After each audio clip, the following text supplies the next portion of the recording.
a coach can be really valuable at any level, because just like an athlete, right? No athlete has ever become the best in the world without a coach, because you cannot give yourself the same level of feedback that somebody external to you can.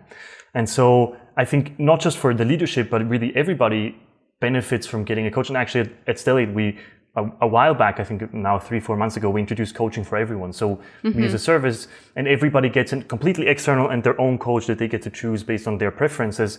And then they work with that coach on a weekly basis, just on their own professional and personal development. And based on what our employees have told us, it's been transformational for them, right? They get to work with this coach on how can I be a better human at work, right? And that involves things around, for example, for the software engineers, that involves things around engineering, but really it involves things for them personally, right? And so, for example, for me, I've worked with a coach for a while now, and for me, one of the biggest realizations was that I very often act out of a fear of loneliness, right?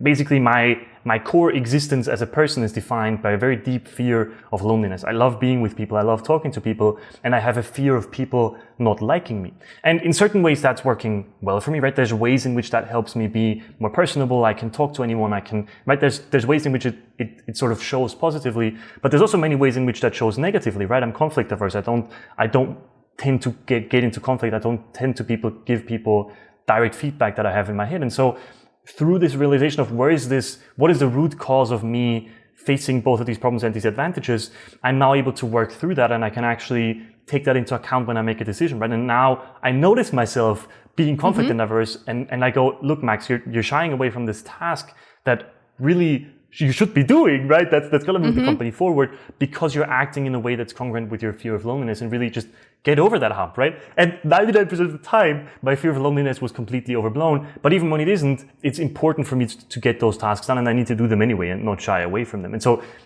that's just to give an example. Like for me personally, it's also been incredibly transformational. And I think for everyone at Stellate, it's pretty much the same.